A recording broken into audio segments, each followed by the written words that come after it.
desde Lima, Perú. Él trabaja en la clínica angloamericana. Es un cirujano de hombro con mucha experiencia, un muy mejor amigo nuestro. Así que es un placer tenerte, Cristian, con nosotros. Vamos a empezar ya la conferencia. Tenemos también a Philip Strubel. Él trabaja en Nebraska, también un buen amigo que nos va a hablar sobre su experiencia, que es amplia en el tema de prótesis reversa. Como decía, él tiene su práctica en un hospital en Estados Unidos, donde tiene una gran práctica en relación a prótesis reversa. Así que bienvenidos, empezamos nuestro webinar. Voy a hacer una pequeña introducción de unos 8 o 9 minutos en relación a las lesiones masivas del manguito rotador para poner en contexto a todos nuestros participantes.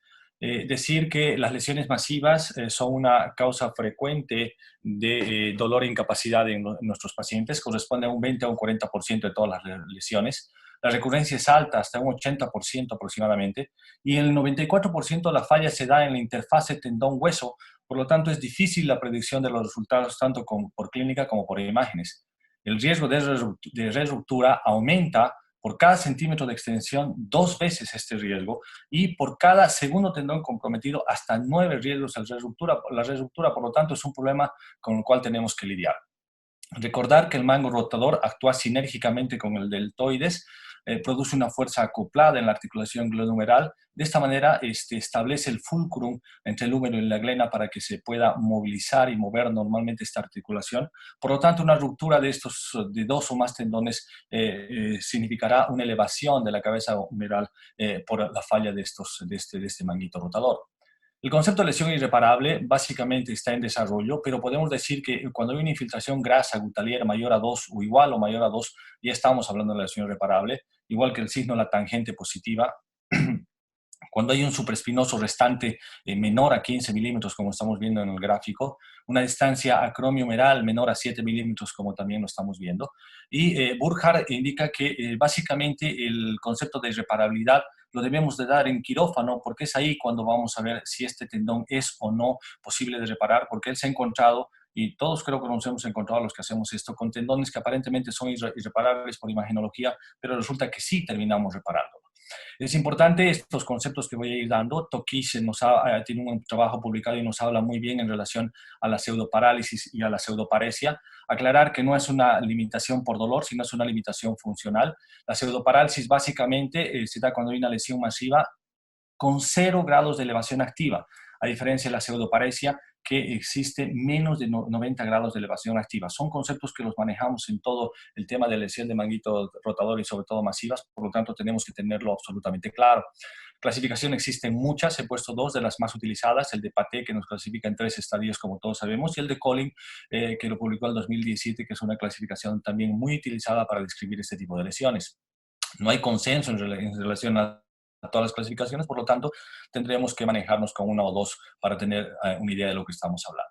Básicamente, esta es la forma en la cual manejamos el manguito rotador masivo. Cuando es aguda, básicamente lo que tenemos que hacer es intentar repararlo, pero cuando es crónico tenemos todas las imágenes que estamos viendo, o las opciones que estamos viendo abajo, en el que van desde el desbridamiento, reparación parcial, utilización de parche, y de lo que nos van a hablar nuestros invitados, de la reconstrucción capsular superior y el balón subacromial, y Philip nos hablará de la prótesis reversa, que son 2 temas en los cuales nos vamos a enfocar. ¿Hay alguna opción para el manejo no quirúrgico? Sí, cuando es una masiva sin parálisis, que un paciente no tenga condiciones para operarse y que existe una fuerza de acople compensado, puede existir hasta un 40% de mejoría en estos casos. Por lo tanto, es útil sobre todo en estas personas mayores. Los malos resultados se dan cuando hay una artropatía, por lo tanto tenemos que estar atentos a esto, o una infiltración grasa mayor al 50%. Este trabajo coreano nos indica que a 4 años estas lesiones masivas se van a convertir en irreparables. También es algo que tenemos en consideración al momento de ofrecer un tratamiento de estos a nuestros pacientes. Otras alternativas que están muy en boga, como el plasma rico en plaquetas, es muy controversial. Hay muchos trabajos que indican que la función en estos casos es mínima. Tal vez ayuda un poco en el proceso inflamatorio agudo, pero no tiene mayor repercusión en cuanto a la reparación en sí. Las células madre, que como todos sabemos, la FDA solamente lo aprueba en su opción de centrifugado, por lo tanto no está aprobado y tenemos que manejarlo con mucho cuidado. No tener cuidado con esta publicidad que nos llega a todos y de manera de manera importante, de tal forma que no tenemos que caer en esto. Como una opción de tratamiento, la primera quirúrgica, la artroscopía es útil como salvataje en los ancianos, yo creo que es la principal indicación. Que no tengan mayor expectativa funcional, tenemos que hacer una tenotomía, sobre todo tenodesis en algunos casos en estos pacientes, buenos resultados a 2 a 3 años, y KENF también indica que los resultados son buenos en estos pacientes en ese lapso de tiempo, es una opción que hay que considerar. Las reparaciones parciales, Burkhardt la estimuló mucho, haciendo un puente colgante en las lesiones del mango rotador, con una buena mejoría en cuanto a sus escalas de valoración. Un trabajo de Lagul indica que los resultados son iguales entre lesiones parciales y completas, es decir, funcionan muy bien, pero haciendo una ultrasonografía a todos estos pacientes, básicamente después de 2 años vamos a encontrar fallas estructurales en las imágenes, aunque el hombro esté funcionando de manera adecuada. Es segura y efectiva en estas lesiones, por lo tanto es algo que hay que considerar. Los parches, que hay que diferenciar de que mucha gente lo confunde con la reconstrucción capsular superior, el parche es diferente, podemos utilizar bíceps, podemos utilizar un aloinjerto, biológicos, en fin, y la diferencia básicamente es que la reconstrucción capsular se fija medialmente con las anclas en la glena, por lo tanto tiene un buen soporte medial para este fulcrum. En cambio, el parche solo se fija al remanente del mango superior, por lo tanto no tiene el mismo efecto que la cápsula. Hay autores como Encalada y Moore que indican que han tenido buenos resultados con diferentes tipos de parches, pero en general tenemos que considerar la posibilidad de un fracaso porque no restaura la estabilidad completa de este mango rotador como lo hace la cápsula superior. La reparación completa, que es siempre lo que tenemos que tener como objetivo, hay que liberar bien los intervalos sin desvitalizar el mango rotador, proteger con una almohadilla abductora entre 6 a 26 semanas a nuestro paciente, porque sabemos que la reductura es alta, hasta un 94% según Kim, 91 a 94%. Burkhardt tiene muy buenos resultados, pero protegiéndolos, incluso Burkhardt ha operado pacientes con ya infiltración grasa importante, y Miller indica que es mejor hacer una doble fila en estos casos. Y Burkhardt nos recomienda básicamente utilizar un tipo de punto, los rip stop, que los cirujanos de hombro lo conocemos muy bien, y que rápidamente voy a hablar de esto. Básicamente es colocar un Faber tape, como estamos viendo en el gráfico rojo, en sentido antero-posterior en el manguito rotador, simula a un puente, y tenemos que colocar los soportes para este puente a través de una primera ancla medial, como estamos viendo en los gráficos azules, lo estamos viendo también en el puente, y este mismo fiber tape fijado a una ancla lateral hará los soportes más profundos para este manguito rotador. Leo en un trabajo indica que podemos incluso medializar este manguito rotador hasta 3 a 10 milímetros sin tener mayor impacto en la funcionalidad en cuanto a abducción del hombro, es decir, si el mango rotador no nos alcanza, podemos medializar, hacer un rip stop con doble fila, de tal forma nos aseguramos que nuestro manguito rotador vaya bien. El subescapular es sumamente importante, no tenemos que olvidarlo, es por donde debemos empezar una reparación masiva del mango rotador, porque nos va a ayudar a establecer este fulcro, hacer un cierre análogo al del zip lock, es decir, vamos de anterior hacia posterior cerrando nuestro manguito, es decir, subescapular, supra, infraespinoso y redondo si está comprometido, igual que si estuviéramos actuando con un puente, es decir, tenemos que tener los dos soportes para que este puente no se caiga, si no sucede lo mismo con nuestra reparación, y si no lo hacemos, hasta un 53% de falla en cuanto a nuestras reparaciones completas del manguito rotador. ¿Dónde estamos? Ahí, con reconstrucción capsular superior, balón subaracromial, prótesis reversa que nos va a hablar Philip, en este momento, en el 2020, en nuestro caso de reparación de lesiones masivas. Como conclusiones, reparar cuando se pueda. Si es irreparable y no tiene artrosis, probablemente una reconstrucción capsular superior, sobre todo si son pacientes jóvenes.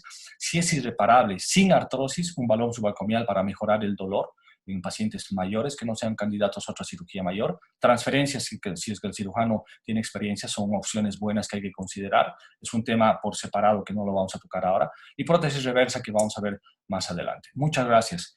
Cristian, por favor te doy la posibilidad de compartir para que podamos continuar con la charla. Básicamente el doctor Lozano nos va a hablar ahora sobre el balón subaracromial y la reconstrucción capsular superior para posteriormente estar con Philip y prótesis reversa y manejar toda la gama de opciones de tratamiento que tenemos en cuanto a masivas. Cristian, adelante, por favor. ¿Cómo ves mi pantalla, Paul? ¿Bien? Sí, te vemos muy bien, te vemos muy bien.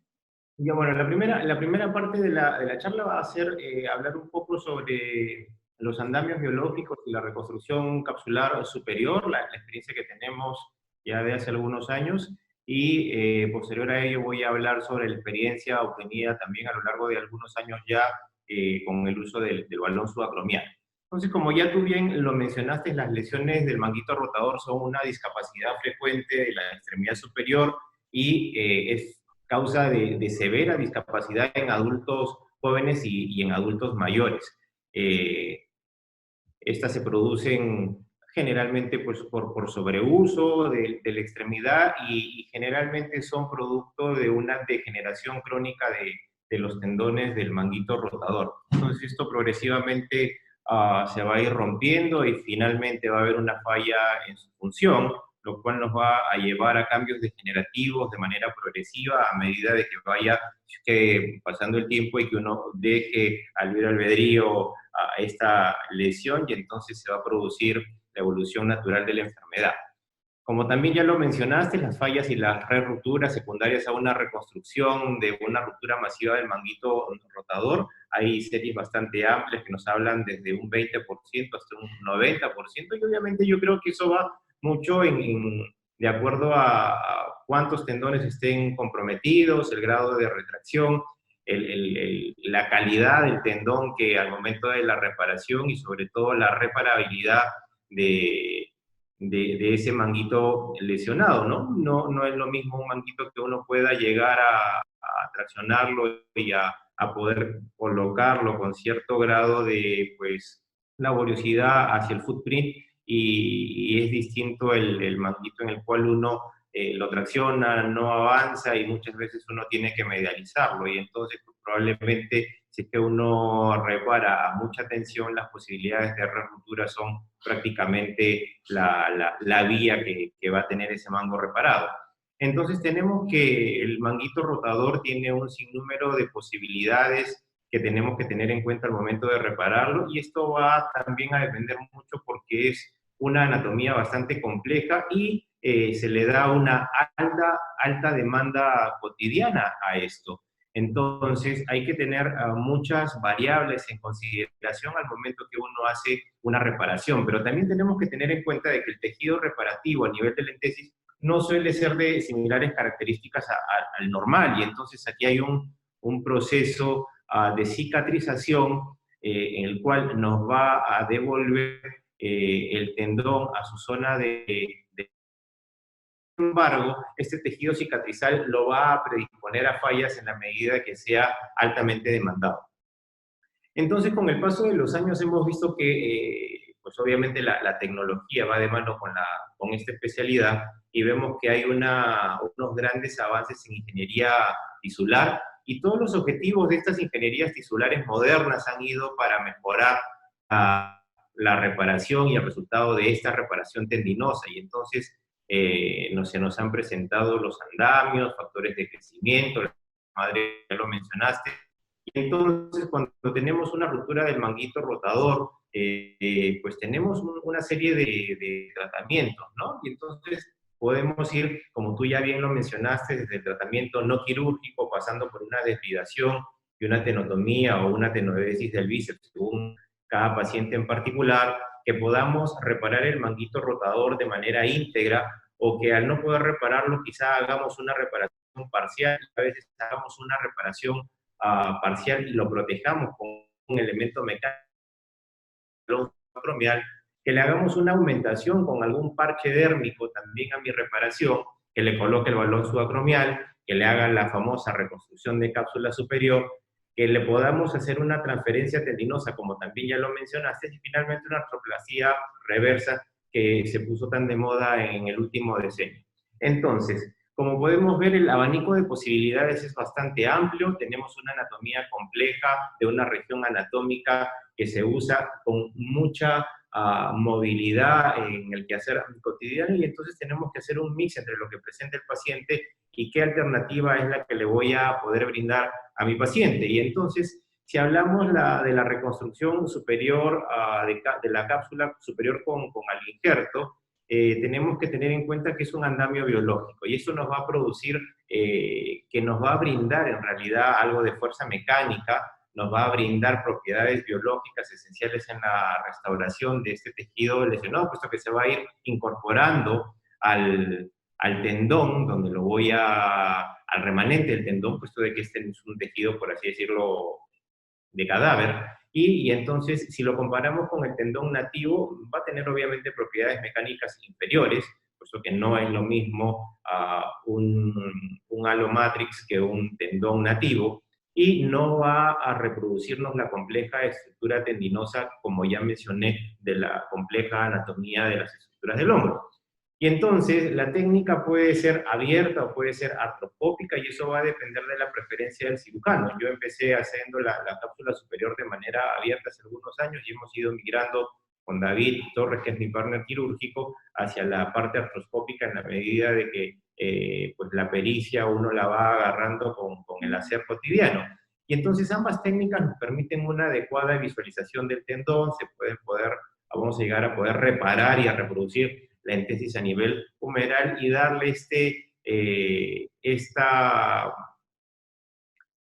posibilidad de retorno a las actividades al paciente una vez que uno hace esta reconstrucción de cápsula. Entonces, la clasificación de acuerdo al tipo celular utilizado de estos andamios biológicos, se ha utilizado fascia lata, se utiliza dermis y se ha utilizado en un principio su mucosa intestinal, pero la experiencia de nosotros es con injertos dérmicos, no utilizamos fascia lata. Entonces, estos andamios en estudios animales han demostrado algunos beneficios mecánicos y biológicos durante su uso. Estudios grandes en humanos todavía no hay una data disponible, no hay metaanálisis realmente que nos puedan brindar la evidencia para decir esto está funcionando realmente, estas son las indicaciones tan precisas como nos gustaría saberlas, pero yo creo que definitivamente son avances biológicos que los vamos a seguir viendo con el paso de los años y nos representan un futuro promisorio. Los aloinjertos que normalmente hemos tenido en el mercado, el Graph Jacket Matrix, el H-Matrix de Bacterin, el Allopatch de MTF, en realidad lo que uno busca es tener un tejido acelular, que tengamos las capas dérmicas y epidérmicas de piel humana, es un parche dérmico descelularizado, y aquí lo más importante es de que el grosor mínimo que tiene que tener el parche es de 4 milímetros. Alguna vez hablaba con mi ata y él me dice que él lo hace inclusive parche doble, es decir, de 8 milímetros, para poder brindar un soporte estructural a esa reconstrucción de cápsula superior. Los primeros estudios publicados de la reconstrucción de cápsulas se los hizo Barber en el 2012, 22 pacientes, rupturas masivas, 85% del manguito rotador intacto a los 14.5 meses, todos con 40% controlados con resonancia magnética. Se utilizó también fascia lata humana, también publicado allá por el año 2012, 14 pacientes, es decir, el 85.7% del manguito rotador intacto a los 16 meses por resonancia magnética.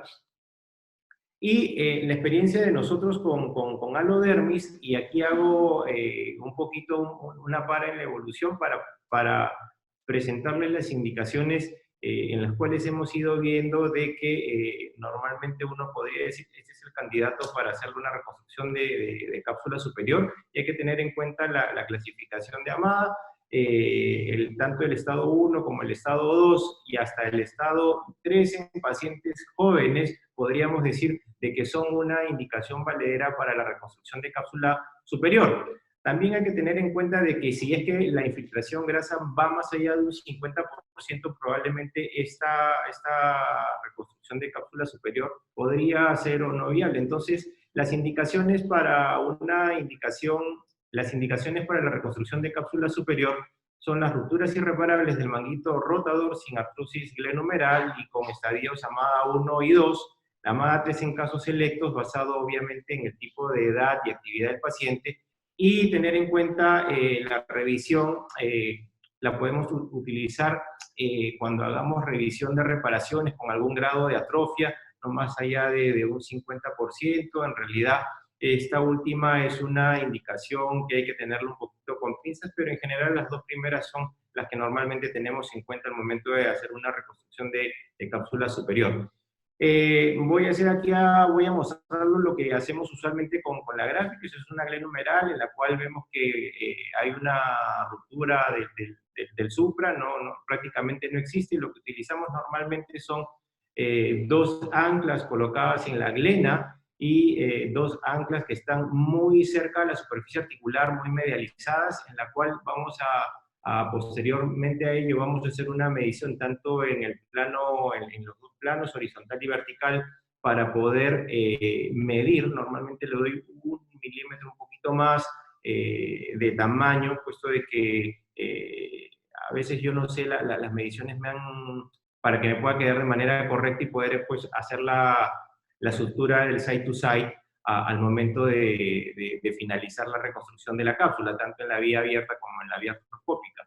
Ahí vemos el parche, normalmente viene congelado, lo que uno hace es lo descongelamos prácticamente en quirófano, hacemos la medición y finalmente colocamos. Normalmente si uno lo hace de manera abierta es relativamente sencillo, y si uno lo hace de manera artroscópica normalmente ponemos las anclas tanto a la glena como a la cabeza humeral medializada, sacamos las suturas por nuestra cánula y lo que hacemos es armamos el parche afuera y después lo enrollamos y lo deslizamos a través de la cánula para poder ampliarlo. Colocar el parche como si fuera una ruptura y tratar de hacerlo todo adentro, la verdad es que es un poquito más complicado. Entonces colocamos las anclas, lo armamos afuera y terminamos deslizándolo a través de la cánula. Finalmente hago una doble fila lateral y termino anudando mis suturas. Para el último ademán quirúrgico es tratar de reparar el remanente de mi infraespinoso, de mi subescapular, y si es que hubiera algún remanente del supraespinoso, pues probablemente trate de, con una sutura side to side, tratar de fijarlo a mi parche como en un ademán de brindarle cierto grado de aporte biológico con ese remanente de tendón que me queda. Ahí vemos unas imágenes, las primeras que empezamos a hacer. Ahí estamos colocando, hacíamos un abordaje lateral, un abordaje transdeltoideo. Más que transdeltoideo, es un deltoid split, en la cual separamos el deltoides anterior del deltoides medio. Ahí vemos algunas imágenes. Este es un paciente que también se le hizo una reconstrucción, pero esto ya fue por vía artroscópica. Del periodo de abril 2016 al 2019 hemos hecho 18 pacientes, 12 mujeres y 6 varones, el promedio de edad fue 63 años. Utilizamos la ACES como escala de medición. El prequirúrgico teníamos un 34.5, el postquirúrgico 89. Obviamente la mejora de la fuerza funcional y la mejora del dolor es fabuloso. Es un paciente en el prequirúrgico, otro paciente en el prequirúrgico, fíjense la elevación que tenía. Y a las 12 semanas es una paciente que la verdad es que tenía prácticamente rango completo de movimiento. No sé, mi apreciación personal es de que la cápsula superior va espléndidamente bien y se alcanzan rangos articulares y la disminución del dolor es casi de inmediata. Esta es una de mis pacientes más mayorcitas, por así decirlo, que esta es una paciente de casi 80 años que la verdad es de que tenía mis reparos. La señora, en esa época no teníamos balón. Probablemente en aquella oportunidad mi alternativa para ello hubiera sido balón, pero no quería prótesis. Opté por hacer una reconstrucción de cápsula y la verdad es de que a las 9 semanas teníamos ese rango de movimiento bastante bueno y la verdad es de que bastante satisfecha ella. Es una paciente de toda la vida, la conozco hace 30 años y esa es otra paciente que también tenía una limitación bastante marcada para la elevación y vemos ahí que tiene a las 10 semanas un rango de movimiento bastante funcional para su quehacer cotidiano. Entonces, este es otro paciente, como podemos ver, ahí habíamos visto por ahí algunas fotos del pre, y entonces algunas contraindicaciones o cosas a tener en cuenta es la infección activa. Obviamente yo creo que nadie se va a meter a hacer una reconstrucción de cápsula o hacer alguna reconstrucción de cualquier tipo en nuestra especialidad como una infección activa. Los cuidados postoperatorios son relativamente sencillos: un cabestrillo Belpont neutro a 45 grados sin movimiento 3 semanas, con movilidad pasiva a las 3 segundas semanas y movilidad activa asistida a partir de la 6ª semana y la fuerza a partir de las 12 semanas. Es decir, es un postoperatorio relativamente sencillo. Lo que sí hay que ir bien de la mano con el rehabilitador y con el terapista que le hace la terapia, puesto de que los terapistas son en general, y esto sí a hacer hincapié en todos lados, un poquito demasiado positivos con los pacientes y los quieren devolver rápidamente, en muy rápidas semanas, y lo que tenemos que esperar es que esto cicatrice un poco, que se incorpore en algunas semanas antes de darle movilidad activa. Y entonces hay que ir por así decirlo, frenándolos un poco para que no vayan pues a deteriorar el trabajo de uno, puesto de que si tenemos en cuenta es una alternativa un poquito costosa y adicionalmente no es que se haga de manera frecuente, entonces probablemente los pocos casos que ellos puedan ver, pues son de lo poco y hay que ir para que ellos también vayan aprendiendo de qué estamos hablando. Entonces, en conclusión, la reconstrucción de cápsulas superiores es una nueva tendencia. Hay pocos estudios, los pocos estudios que hay nos hablan de que, y amén de los resultados personales también que son bastante buenos. El problema sí es un alto costo, pues si tenemos en cuenta que vamos a tener que utilizar el parche, las 2 anclas en la glena, algunos utilizan hasta 3 anclas, y las 4 anclas que van a la cabeza humeral, estamos hablando que son entre 6 y 7 anclas. Si asociamos un ancla más para alguna tenodesis en algunos pacientes, pues la verdad es que es un poco costoso, pero el beneficio es bastante grande. Entonces tenemos que individualizar al paciente antes de ofrecerle esta opción de tratamiento y poder decirle qué es lo que uno espera al final del tratamiento. Otra de las alternativas es el balón subacromial, y esto la verdad es de que cuando me lo presentaron hace exactamente 2 años atrás, si no me equivoco, en San Diego, en un congreso de la academia, estábamos con la gente con los israelíes que desarrollaron el producto, pues lo presentaron, me acuerdo, en el Hilton en San Diego, en un congreso de la Academia Americana, no me acuerdo si fue 2 o 3 años atrás, y la verdad es que yo decía, ¿realmente funcionará esto y tenga tan buenos resultados como nos presentaba Loren Lafosse en aquel momento? Y la verdad es que tenía mis reparos en usarlo. Bueno, un año después lo tuvimos en Lima y la verdad es que los resultados han sido fabulosos. Es algo que me gusta en la medida de que esté indicado usarlo. ¿Y qué cosa tenemos que saber del balón subacromial? Que no sé si pues, lo tengan todos a disponibilidad, que es un copolímero biodegradable de polímero L-lactosa coprolactona. Una bolsa de plástico, en general, por así decirlo, y es rellenado con solución salina que se va a degradar hacia los 2 o hacia el tercer mes, pero va a dejar un espacio ahí, es decir, hay como un tejido fibroso que se empieza a formar y amplía el espacio subacromial, y entonces nos va a reducir el roce subacromial porque nos los va a distender. Entonces, el mecanismo de acción impide el ascenso de la cabeza humeral, es decir, se va a interponer entre mi acromion y la cabeza y va a restaurar el par de fuerzas tanto del subescapular como del infraespinoso.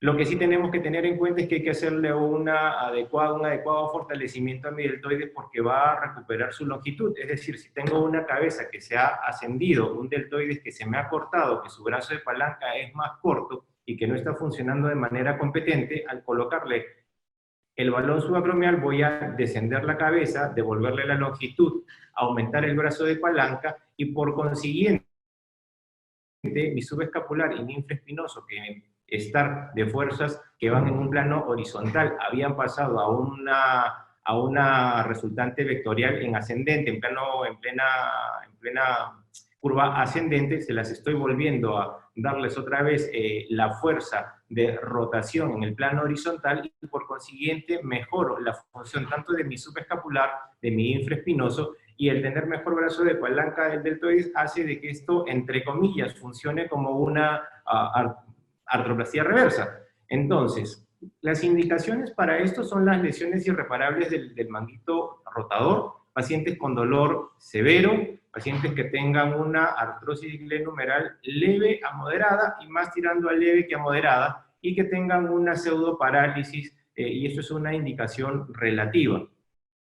La técnica quirúrgica es relativamente sencilla, ustedes pueden ver dentro del espacio subacromial. Lo único que hago es sacar un poquito con mi shaver de partes blandas, limpiar un poquito el espacio subacromial, sacar el tejido inflamatorio, limpiar mi espacio subacromial del remanente bursal que pueda tener, y lo que voy a seguir a continuación es medir, y lo que mido es el dispositivo, trae un medidor, el cual voy hasta el borde de la glena y me va a dar la opción de colocar un balón ya sea small, medium o large. Y normalmente el balón que para la población que tenemos nosotros, en general, prácticamente todos nuestros balones han sido tamaño mediano, solo un balón fue large, y posterior a ello ustedes pueden ver ahí la colocación del balón, que se va poniendo y uno lo va sacando el capucho y uno empieza a colocar el cloruro de sodio. Ustedes van a ver cómo se va a distender el balón en el espacio subacromial para poder bajar la cabeza y colocarla, por así decirlo, en la posición correcta. Y finalmente, una vez que uno ha colocado el balón, lo siguiente que uno hace es movilizar el balón para ver cómo, miren cómo se desliza. Ahí vemos cómo se desliza la cabeza y el balón está de manera correctamente colocado. Lo que tenemos que evitar es poner balones muy chiquitos, que lo que van a hacer es deslizarse, podría ser hacia posterior o hacia anterior, o balones muy grandes que van a producir una hiperpresión en el espacio subacromial. Acá. Ese es uno de los pacientes operados, ahí en el postoperatorio. Ahora hacia arriba. Los dos. Y ahora hacia atrás. La función bastante buena, como pueden ver en la diapositiva. Es un procedimiento relativamente rápido, sencillo, que se hace en 25 minutos y la recuperación es fabulosa. El paciente hace a las 2 o 3 semanas se refiere que no tiene dolor y que pues empieza a hacer sus actividades de la vida cotidiana con mucha facilidad y bastante sorprendido del resultado prácticamente inmediato. Entonces, en resumidas cuentas, el balón subacromial es una alternativa útil, es una técnica fácil, muy reproducible, muy sencilla, con un tiempo quirúrgico corto. No elimina la posibilidad de otras técnicas a futuro. Si lo comparamos con la reconstrucción de cápsula superior, es un poco más económico, tiene poca morbilidad versus una transferencia tendinosa. Era lo que yo quería presentarles, Paul, sobre la experiencia que tenemos en la clínica angloamericana con mi partner David Torres en reconstrucción de cápsula superior y en balones subacromiales. Problemas que hayamos tenido con el balón, solo hemos tenido un problema. Fue una paciente que empezó con dolor severo a las 3 o 4 semanas, que no mejoraba con nada.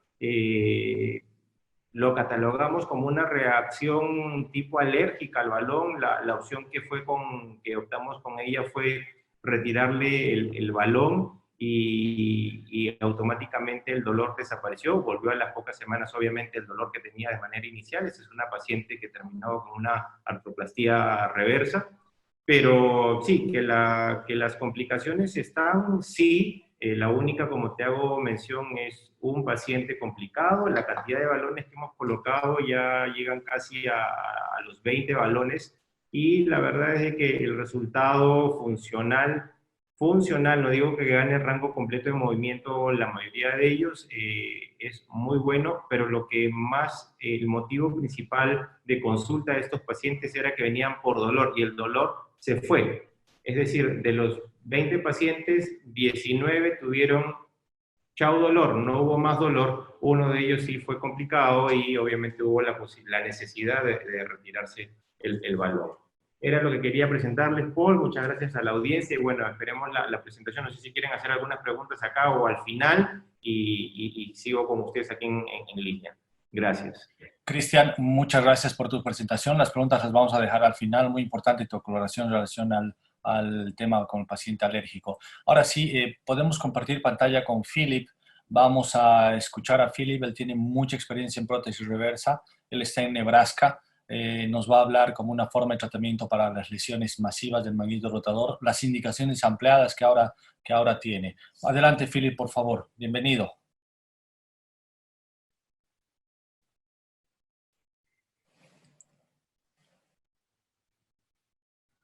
Que montarnos en un avión y ponernos en riesgo bajo las circunstancias actuales. ¿Ahí están viendo mi pantalla? Sí, sí, perfecto. Okay, solamente a forma de introducción, pues quería mostrar aquí la distancia a la que estamos desde Bolivia, aunque veo que hay muchos participantes, pues Cristian en Perú y veo a Guido Fierro en Colombia, creo que Mauricio Gutiérrez también está por ahí, Fernando Claro, me he dicho, hay mucha gente de la región que me da mucha alegría pues poder compartir estas ideas con ustedes. Yo me encuentro en Nebraska, en el centro realmente de Estados Unidos, en un hospital de primer nivel. Somos un hospital de referencia para los 5 estados circundantes.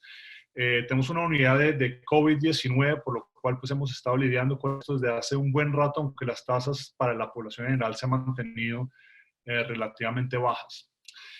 Lo que Paul me había pedido discutir hoy era la artroplastia de hombro en el hombro deficiente del manguito rotador. Entonces, antes de empezar, pues quiero mencionar que soy consultant para Zimmer Biomet y Acumed, para que tengan esto en cuenta, dado que voy a presentar la técnica quirúrgica yo uso específicamente para la prótesis comprehensive de Zimmer Biomet, pero pues mucho de esto se aplica a todas las prótesis que están disponibles en el mercado. Como Cristian ya venía discutiendo, uno de los puntos claves aquí es determinar si tenemos un fulcro estable en la función del hombro. Entonces, en este caso, cuando tenemos un fulcro que aún es estable, pues hay múltiples opciones. Ya hablamos del balón, otras opciones son tuberoplastias, liberaciones del tendón largo del bíceps, transferencias tendinosas, los parches, reconstrucción de la cápsula superior, aunque realmente yo creo que la literatura es bastante concluyente en decir que una vez se pierde ese fulcro y el paciente está en pseudoparálisis, esas opciones ya no dan unos resultados que son realmente favorables. De la misma manera, una vez que avanzamos en los casos ya de artropatía del manguito rotador más avanzada, como vemos aquí en los grados 4 y 5 de Hamada, pues realmente las opciones se reducen a artroplastias o otros casos, pues otras alternativas menos favorables. Otras condiciones que hay que tener en cuenta o para las cuales el manguito, la prótesis reversa realmente venido a ser una herramienta supremamente útil es la artroplastia con manguito fallido. Aquí un caso realmente muy complejo de un paciente que tuvo una hemiartroplastia para fractura de húmero proximal con una sub versus luxación completa anterosuperior con osificación anterotópica de prácticamente todo el manguito posterior, una situación bastante compleja que realmente la única herramienta viable en este caso es una prótesis reversa. Realmente aquí una paciente lastimosamente relativamente joven, 40 años, con artritis reumatoidea, que viene con esta prótesis total anatómica realizada hace 10 años y como es de esperarse en esta población, pues con una falla del manguito rotador y pseudoparálisis del hombro. Igualmente en pacientes de edad más avanzada, aunque esto no realmente, digamos, un hombro deficiente manguito rotador, pero realmente, como sabemos, restablecer la mecánica del hombro, restituir anatómicamente la altura entre la cabeza humeral y la tuberosidad, y especialmente en casos de este nivel de conminución, ayudarnos de una prótesis reversa pues puede ser bastante útil, de tal manera que no estemos defendiendo realmente la función del manguito rotador. Otra situación, este es un paciente de 78 años con un antecedente de una fractura por trauma, era un jugador de fútbol americano para la Universidad de Nebraska, tenía esta deformidad en varo del húmero proximal, que consolidó muy bien, pero pues tiene ya esta artropatía bastante avanzada glenohumeral y debido al estado o a la deformidad en varo, finalmente hizo una prótesis reversa, dado que dada la edad y no tener que depender de la función del manguito rotador en este caso. Otros casos ya más extremos, pérdidas óseas significativas del húmero proximal en revisiones. Este es un paciente que fue referido desde otro estado que le habían hecho un explante de una prótesis reversa realizada para una fractura infectada. Realmente hay situaciones en donde no hay ninguna función del manguito rotador y igualmente la prótesis reversa puede ser útil. Aunque esto realmente no viene a la discusión de hoy, pérdida del stock óseo en la glenoides, igualmente se ha convertido en una de las indicaciones claras para el manejo para el uso de la prótesis reversa, dado que nos ayuda significativamente a obtener buena fijación en la glenoides, como vemos en este paciente que tuvo una hemiartroplastia hace 15 años, en un paciente reumatoideo, pues que tuvo esta migración significativa hacia el medial de la cabeza humeral. Entonces, las opciones de manejo, históricamente tenemos esta cabeza CTA con un arco extendido hacia el lateral para lograr esta articulación con la cara inferior del acromion. Sin embargo, pues esto se comporta realmente como una hemiartroplastia en cuanto a dolor residual y no siempre se logra restituir la función, aunque los reportes en algunos estudios son relativamente favorables en cuanto al arco de movimiento. Y pues obviamente en pacientes más jóvenes una fusión glenohumeral es una opción, pero realmente los pacientes en general tratan de evitar este tipo de cirugía. Entonces la prótesis reversa realmente se ha convertido en la herramienta de uso principal para estos pacientes en donde realmente no hay otra alternativa significativa. Entonces, voy a hablar un poquito de la evaluación del paciente, que yo creo que es muy importante en uno obtener un buen resultado en este caso. Obviamente la edad y las comorbilidades van a jugar un papel muy importante. Cada vez la artroplastia reversa está tomando un rol más importante en esos casos de la zona gris en donde tenemos pacientes con edad avanzada y que tienen digamos, edad más avanzada, una vez que llegan a los 65 años con rupturas de manguito más grandes, pero que realmente no estamos seguros qué tanto vayamos a ser capaces de reconstruir y reparar ese manguito. Entonces empieza uno ya a tal vez echar mano más a la prótesis reversa como una alternativa. Diabetes mellitus, tabaquismo y osteoporosis son todos factores de riesgo importantes para tener en cuenta. Osteoporosis específicamente como un factor de riesgo para fracturas de la espina escapular y pues el tabaquismo y diabetes mellitus como factores de riesgo de complicaciones. Obviamente el examen físico en cuanto a dificultad con elevación del brazo, dolor nocturno, son factores que van a ayudar en determinar la necesidad de hacer este tipo de intervención. En general, mi recomendación es, si uno va a decidir hacer este tipo de cirugía, lo más importante es que el paciente tenga algún nivel de dolor. Las tasas de satisfacción están claramente correlacionadas con el nivel de dolor preoperatorio y idealmente el paciente que se va a someter a esta cirugía es alguien con una disfunción del hombro funcional que adicionalmente tiene dolor. De tal manera que tendría cuidado en operar a alguien que simplemente tenga pérdida de función sin dolor significativo. Esto, las inyecciones de corticosteroides previos, no hay literatura específicamente en el hombro, pero sabemos de la literatura del miembro inferior que inyecciones dentro de los 3 meses, dentro del periodo de tiempo, 3 meses antes de realizarse la cirugía, llevan a un aumento significativo de la tasa de infecciones, de tal manera que eso es algo importante para preguntarle al paciente. Muchas veces vienen referidos del médico familiar que los ha inyectado y necesitamos esta información.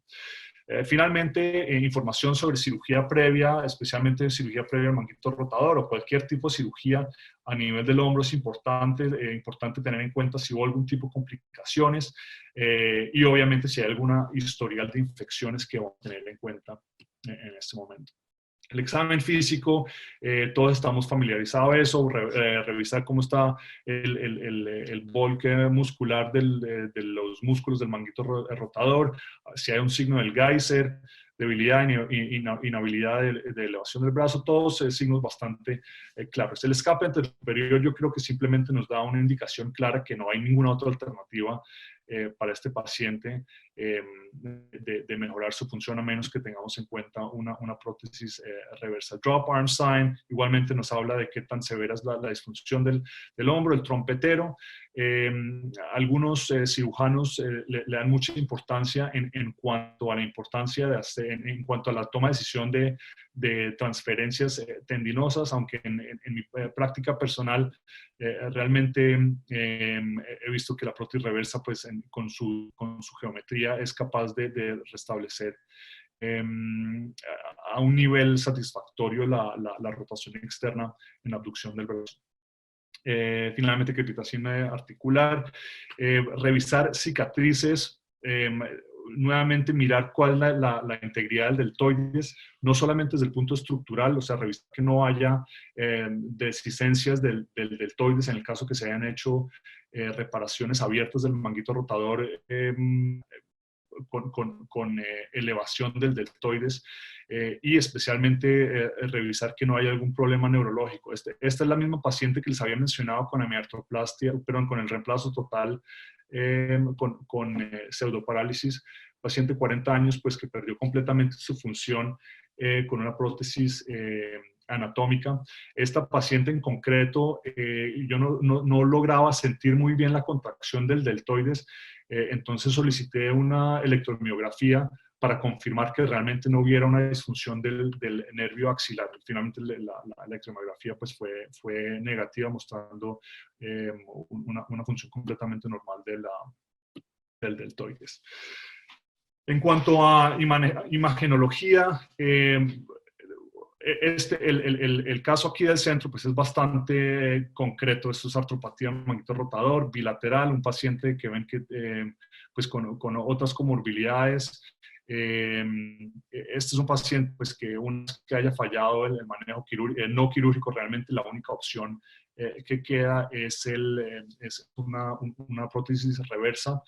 Algo que simplemente que quisiera mencionar acá y que es muy importante, y eso lo voy a mencionar en la técnica quirúrgica, es que el desgaste articular de los pacientes con artropatía del manguito rotador siempre o suele ser en la parte superior y anterior de la glenoides, de tal manera que siempre el reborde, no siempre, pero en la gran mayoría de los casos, el reborde inferior de la glenoides mantiene un estoco que es muy satisfactorio, y de tal manera es muy raro que uno tenga problemas de stock óseo en una artropatía del manguito rotador, o pues mucho menos en el caso de una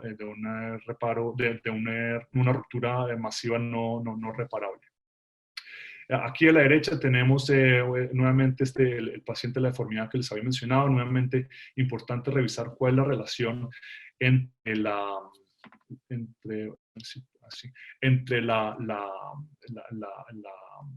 el footprint del manguito rotador y el tallo, de tal manera que tengamos claridad de cuál va a ser nuestra vía de acceso hacia el canal endomedular y no vayamos a violar el manguito rotador en el caso de una artroplastia anatómica. En el caso que hagamos una artroplastia reversa, pues eso ya no entra en discusión. Aquí uno podría argumentar que se hubiera podido hacer una prótesis sin tallo, una resuperficialización o tal vez un tallo corto, pero nuevamente por la del paciente, pues en este caso se hizo la reversa. Y es una paciente que ya tuvo dos reparos fallidos hechos en una ciudad aquí en las afueras de Omaha, ya con cambios tempranos artríticos. Vemos aquí algo de acetabularización temprana del acromion, y esta paciente pues finalmente también se hizo una prótesis reversa. La imagenología en cuanto a resonancia magnética es menos frecuente en el caso de los pacientes que requieren prótesis reversas. Sin embargo, pues muchas veces vienen referidos con estos estudios, y este sí es un paciente con una historia de polio, un paciente de 72 años, con una ruptura pues, muy significativa de su escapular, supraespinoso, infraespinoso, significativa atrofia, y pues finalmente en este caso se decidió hacer la prótesis reversa. Algo que vale la pena mencionar, fíjense aquí el nivel de atrofia que hay en el supraespinoso y en el infraespinoso. Realmente el teres, el redondo menor, en la gran mayoría de los casos mantiene su volumen muscular normal, y de tal manera que el trompetero es un hallazgo relativamente raro, y seguramente en parte tiene algo que ver con la inervación separada. La tomografía axial puede ser útil en casos en donde haya un desgaste glenoideo muy significativo. Aquí vemos pues una glenoides con un desgaste posterior. Esto no es el desgaste clásico de la artropatía por manguito rotador. Sin embargo, pues eso nos ayuda en el momento de la planificación. Igualmente nos ayuda a entender realmente los osteofitos, qué es hueso nativo de la glenoides, qué puede ser un osteofito que nos puede dar un soporte inadecuado a la glenoides. Nuevamente, como mencionaba, establecer el punto de entrada para que obtengamos el mejor hueso de fijación para nuestros tornillos en la fijación de la glenoides. Esto lo muestro simplemente como casi que más como una curiosidad de este paciente con esta luxación anterior con la osificación heterotópica, pero la tomografía axial computarizada pues realmente nos ayuda a entender primero cuál es la relación entre la cabeza humeral y la glenoides, que está pues totalmente luxado, y el nivel de osificación de los músculos alrededor de los tendones y los músculos alrededor de ese hombro, y pues que vamos a tener en cuenta en el momento de hacer el abordaje quirúrgico y la liberación de este hombro para lograr la final implantación de nuestra prótesis. Okay. Entonces, para mencionar muy brevemente los principios de la prótesis reversa que fueron realmente, digamos, aglomerados y optimizados por Grammont, es que la función final es lograr una medialización del centro de rotación, o por lo menos eso era el abordaje que él le dio para lograr una adecuada fijación entre la glenosfera y la glenoides, dada la gran cantidad de fuerzas cizallantes que se originaban a ese nivel. Al medializar además el centro de rotación, pues el brazo de palanca del deltoides se aumenta significativamente con respecto a su centro de giro. El segundo punto es lograr un retensado del deltoides con una distalización del húmero. Esto se logra a través de un corte de 155 grados que fuerza realmente este húmero a una posición más inferior, y como mencionaba, ayuda a tensar ese deltoides con la idea teórica de mejorar la función de ese músculo. Finalmente, hay un constreñimiento de la articulación al tener una esfera que fuerza el componente humeral en rotación alrededor de un centro de giro constante. Y eso, específicamente en las prótesis más lateralizadas, pues eso cambia el reclutamiento de los músculos del deltoides, especialmente cuando tenemos déficits de rotación externa. Los problemas que muy tempranamente se reconocieron con el diseño de Grammont con las glenoides medializadas es el pinzamiento y el notching. Múltiples estudios han mirado cuáles son las posiciones ideales para evitar esto y no aumentar, por otro lado, problemas de aflojamiento de la prótesis. Y realmente la solución se está viniendo al consenso, que es la lateralización de la glenoides con una angulación y una translación inferior.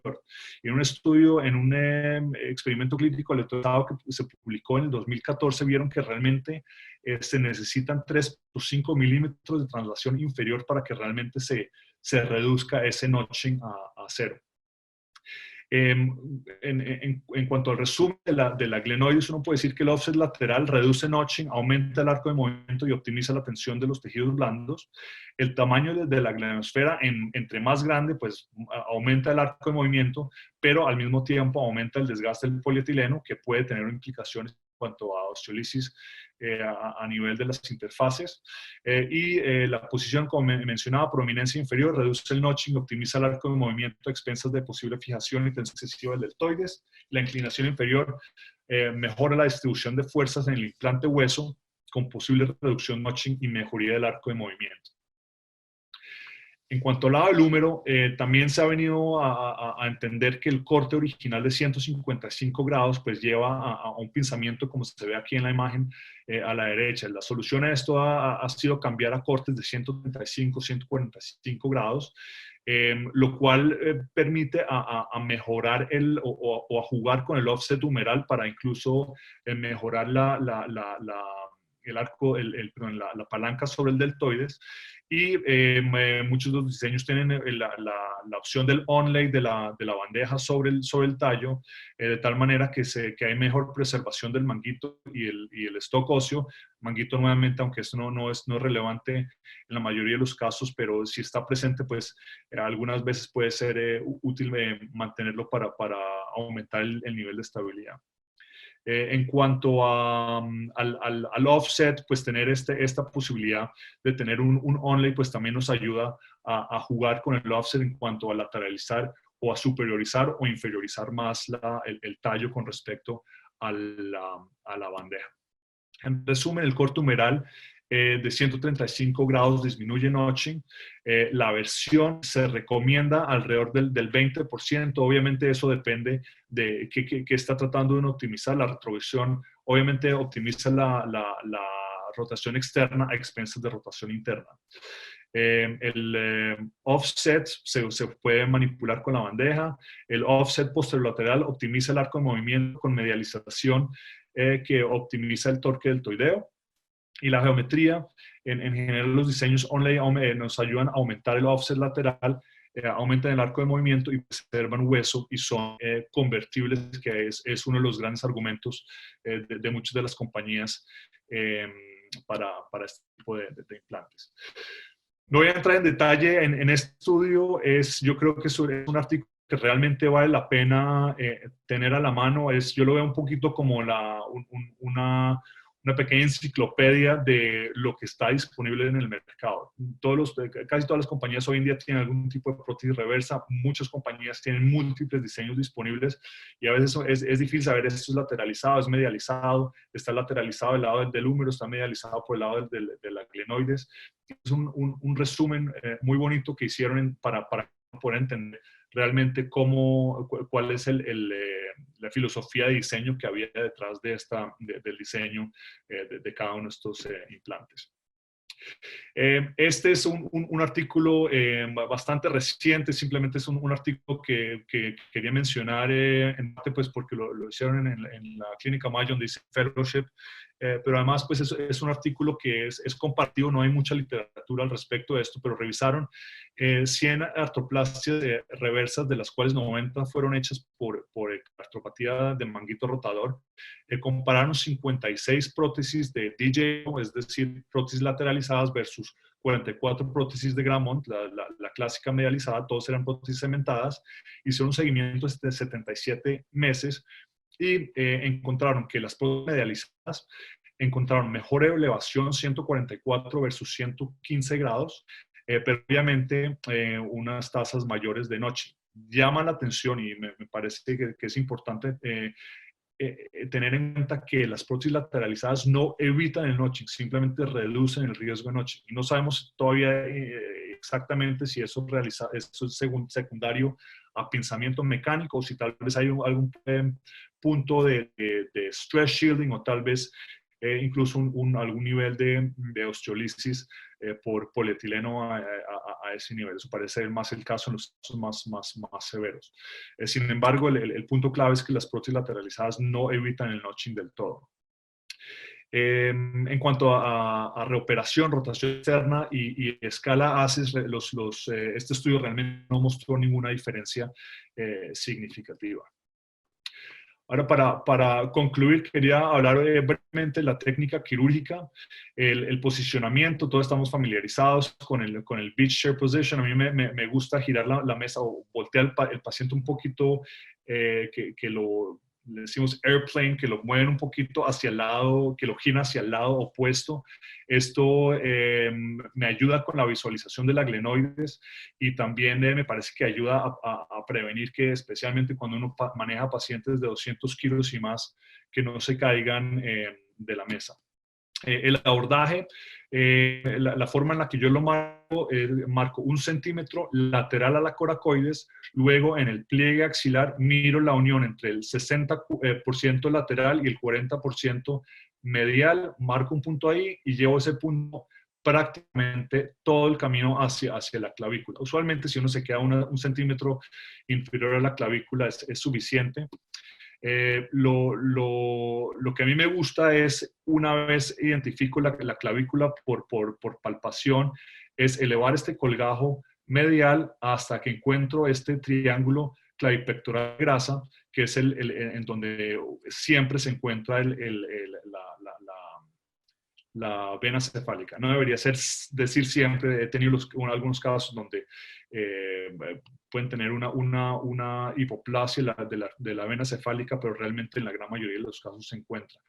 La forma más segura de preservar acá la vena cefálica, yo no sé si me venga el caso hablar de esto en detalle, pero es una vez que uno identifica el borde medial del deltoides, es hacer una incisión de grosor complejo del deltoides, de grosor completo del deltoides, insertar aquí, esto es un retractor, le decimos band retractor, que es un retractor muy sencillo con un asa aquí, de tal manera que agarramos el grosor completo del deltoides y eso nos ayuda a identificar la vena cefálica y de ahí en adelante simplemente hacemos la liberación de la vena para llevarla hacia medial. Eso es un proceso que lo hace bastante eficiente y es creo que un punto bueno para enseñar a los residentes para que se vuelvan eficientes en este tipo de abordaje.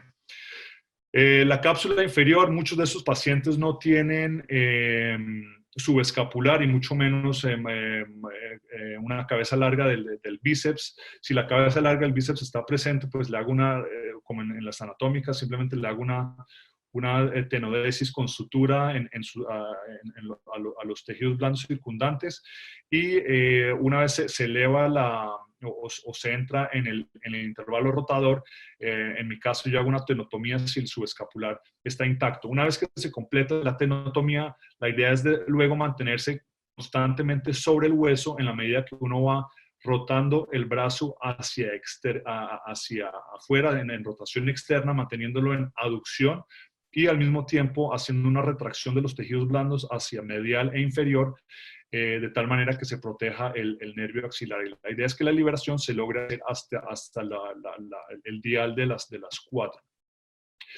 Entonces, eso es lo que termina viéndose en la exposición. La exposición realmente del húmero en una artropatía por manguito rotador o una ruptura masiva, pues es de las cirugías más agradables que yo hago porque todo, en la gran mayoría de los casos, es bastante sencillo cuando se hace en la cirugía primaria.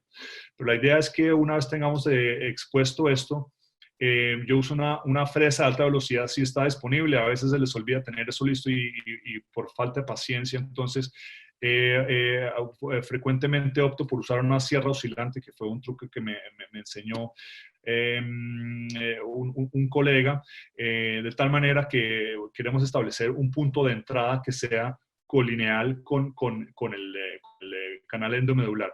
Como les decía, la fresa de alta velocidad nos ayuda para abrir un orificio acá. Si eso no es el caso, simplemente se puede quitar un wafer de hueso superior y con eso logramos ingresar al canal endomedular. En general, yo trato que este orificio aquí sea relativamente amplio, de tal manera que es el canal el que termina dictándome la posición correcta del tallo. Lo último que quiero es tener un orificio pequeño acá que está mal posicionado y que me esté forzando la posición de entrada y yo termine con un tallo en varo, lo cual es lo que es un riesgo en el caso que uno esté usando especialmente tallos cortos y especialmente en pacientes pues de grandes volúmenes. Entonces, una vez que se logra el ingreso al tallo, pues es el escarificado común. Un punto muy importante es que con el escarificado de aquí uno no está tratando de remover hueso, que es lo que uno, digamos, hace en una fractura de fémur, que es ampliar o aumentar el tamaño del clavo para obtener mejor fijación y posición fortaleza del constructo. En este caso, lo único que estamos tratando de hacer es determinar cuál es el tamaño del canal endomedular. Aunque obviamente queremos tener una fijación que es lo más, una fijación, un press fit que sea adecuado desde el comienzo. Yo trato de minimizar, expandir los tamaños en la parte proximal de tal manera que se pueda preservar hueso para posibles cirugías breves. El problema es que muchas veces estos pacientes con artropatía del manguito rotador, la osteopenia de la epífisis, de la metáfisis proximal del húmero, es tal que realmente no se logra ninguna fijación a menos que uno realmente lo expanda hasta el tamaño máximo que permita el húmero, de tal manera que así uno use tallos cortos, muchas veces uno termina removiendo mucho hueso y en hombres a veces yo he llegado hasta poner prótesis talla 17, 18 que realmente llenan todo el canal endomedular proximal. Pero lo posible realmente es tratar de remover la menor cantidad de hueso posible. Entonces, una vez que estamos a ese nivel, ya la guía de corte deseada, por lo general, dado que el húmero va a quedar en una posición algo más inferior que en su posición original, especialmente cuando hay migración superior del húmero, lo que vamos a querer es un corte que sea un poquito más agresivo que el corte de una prótesis anatómica. De tal manera, especialmente en este caso, pues donde no hay manguito presente, pues no hay ningún problema de cortar hacia el footprint del manguito.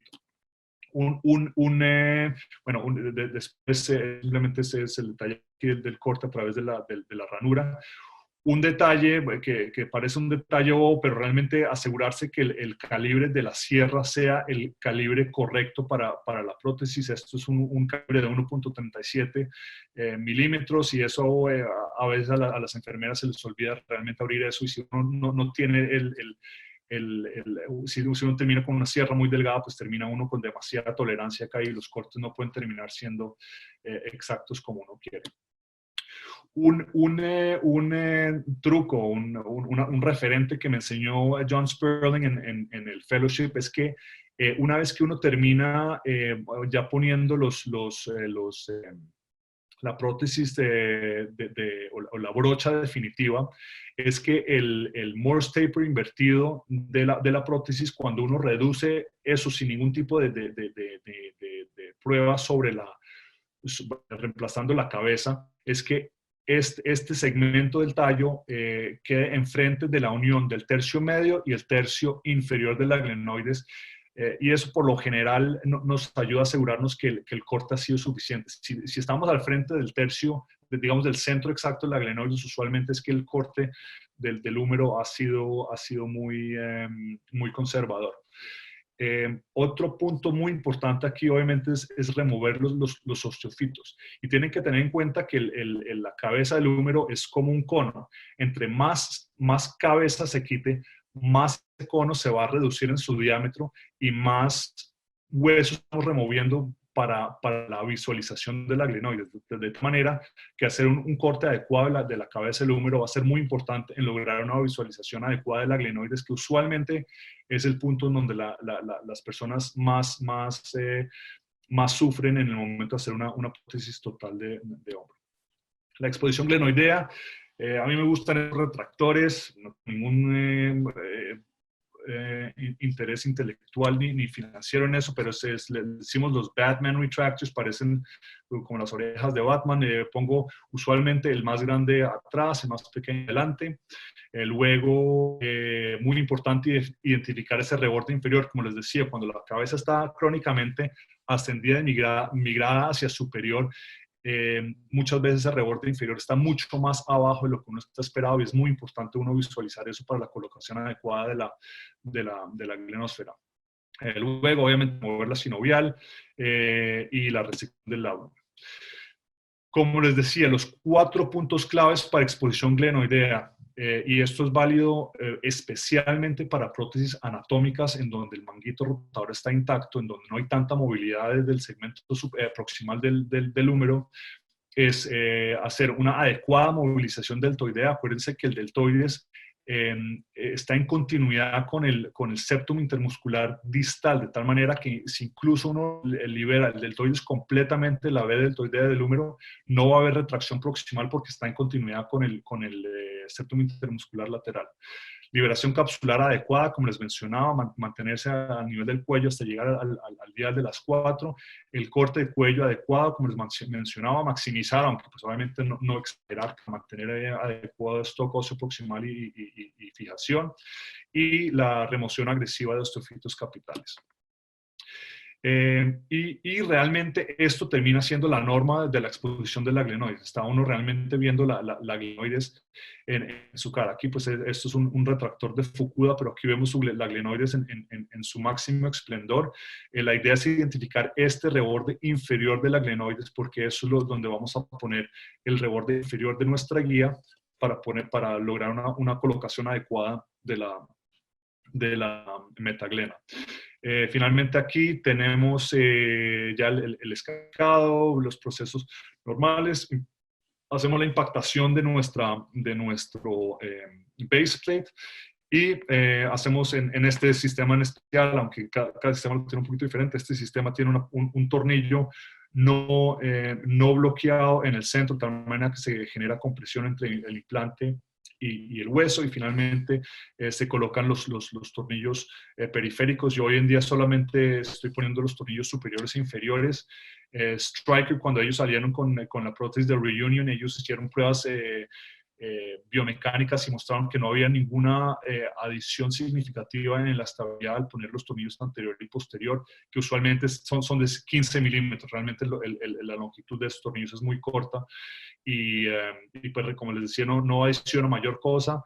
Con esto se preserva algo de stock óseo y seguramente nos ahorramos $300 con lo que seguramente vale la mitad cada uno de estos tornillos.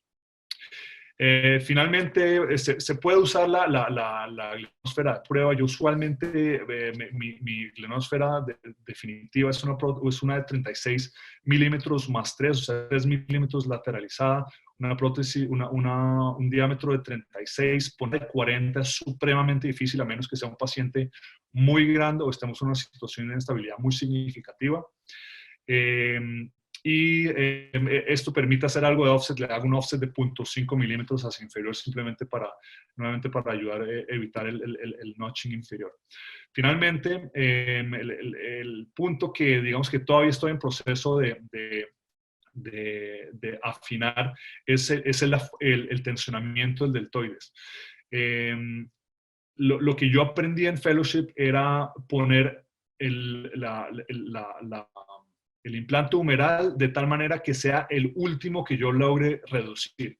Es decir, si estoy en un más 3 o en un más 5, digamos que estoy en un más 5, le pongo el más 8 y no soy capaz de reducir el más 8, pero sí soy capaz de reducir el más 5, poner el más 5.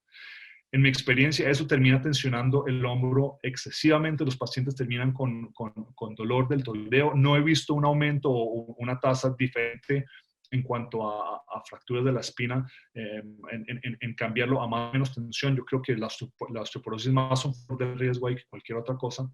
Pero lo que yo hago hoy en día es, el último que logro reducir, me bajo dos tamaños de la bandeja. Con eso, usualmente el que el tendón conjunto mantiene una tensión adecuada, y eso es algo que uno va adquiriendo. Uno no quiere tener una cuerda de guitarra, pero por otro lado uno no quiere tener un tendón conjunto que esté completamente blando, y obviamente uno lleva el hombro a un arco de movimiento completo, asegurando que no se luxe. La posición de riesgo de luxación es extensión y rotación. Y ahí es donde es realmente importante asegurarse que no haya ningún tipo de pinzamiento en el borde inferior de la glenoides, donde realmente es donde muchas veces pinza y termina luxándose el húmero. Otro punto importante es asegurarse que una vez esté reducido, que la tuberosidad mayor logre pasar por debajo del acromion, pues para optimizar la movilidad glenohumeral. Finalmente, bueno, ya la glenoide, los componentes que se juntan, y este es el resultado final de este caso especial.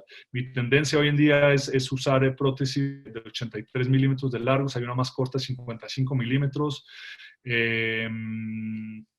No creo que haga una diferencia significativa. En conclusión, y creo que me pasé un poquito el tiempo, pero en conclusión, el reemplazo total la prótesis reversa de hombro es el gold estándar para manejo de artropatía del manguito rotador, y sigue siendo la única indicación, la única indicación aprobada por el FDA en Estados Unidos, pero obviamente tiene gran utilidad en función del manguito en ausencia de artritis, con lo cual se está viendo una expansión significativa de las indicaciones. Las complicaciones más importantes para tener en cuenta son notching, fracturas de la espina escapular e inestabilidad. Y como les decía, pues hay una gran variedad de geometrías disponibles en el mercado. Muchas gracias. Gracias, Philip. Realmente magistral tu charla. Nos has dado todos los detalles de una prótesis reversa. Excelente si consideramos que tenemos ortopedistas, bueno, con varios niveles de experiencia. Por favor, doctora Gantier, ¿podemos ver alguna de las preguntas para los panelistas, las de mayor relevancia, de tal forma que nos puedan ayudar ellos? Para Cristian, empezamos con él. Hay varias preguntas también para Philip, muy interesantes. Cristian, nos hacen una pregunta. En el caso, tú comentaste que la reconstrucción capsular superior la podemos hacer abierta. ¿Cómo colocas las anclas mediales en la glena si es que la hacemos abierta? Nos pregunta a uno de los participantes. Por favor, si podemos hacerlo en 2-3 minutos por el tema del tiempo de manera práctica. Gracias, Cristian. En realidad es relativamente sencillo. Lo único que tiene uno que hacer es orientarse. Yo utilizo la técnica abierta. Ustedes, los que me conocen que soy bastante delgado. Mis dedos son bastante delgados y obviamente mi índice puede llegar hasta la glena tranquilamente. Y normalmente coloco 2 agujas 18, 2 agujas espinales de las rosadas para marcar aproximadamente la localización. Y yo digo que normalmente mi índice es el tercer ojo, para poder identificarme y poder abrir portátiles accesorios paraclaviculares y poder colocar mis 2 anclas, que normalmente coloco anclas de titanio en esa posición. Básicamente es palpar, identificar con mi dedo índice la glena y a partir de ahí colocar mis 2 anclas. Sí, creo que además es muy fácil, teniendo abierta la articulación, ver a través de tu abordaje la glena y utilizar el mismo portal de Neviaser que utilizamos para la artroscopía, hacerlo de manera abierta. Creo que básicamente es lo mismo, con la diferencia que lo estamos viendo a ojo, ¿verdad? Muy bien, Cristian, te agradecemos. Doctora Amara, ¿alguna pregunta para el doctor Philip? Sí, pregunta al doctor Fernando Espinosa. Sí, hermano, porque acroplastía en su procedimiento de reconstrucción de cápsula superior. No te escuché bien, Amara. ¿Cuál era la pregunta? Hola, si realiza acromioplastía en las reconstrucciones de cápsula superior. Sí, muy poquita. Normalmente en esos acromios que tienen algo dependiente, tanto en la técnica abierta con una legra muy pequeña y en la artroscópica con el buro óseo, sí, la verdad es que no toma más allá de 3-4 minutos hacer una acromioplastia de la parte anterolateral, y la verdad es que yo creo que un ademán adicional, puesto que acuérdate que la cabeza del húmero está un poco ascendida y entonces voy a tratar de bajarla con la reconstrucción de mi cápsula, pero sí podría producirme cierto grado de fricción, entonces prefiero hacer acromioplastía para mi procedimiento capsular superior.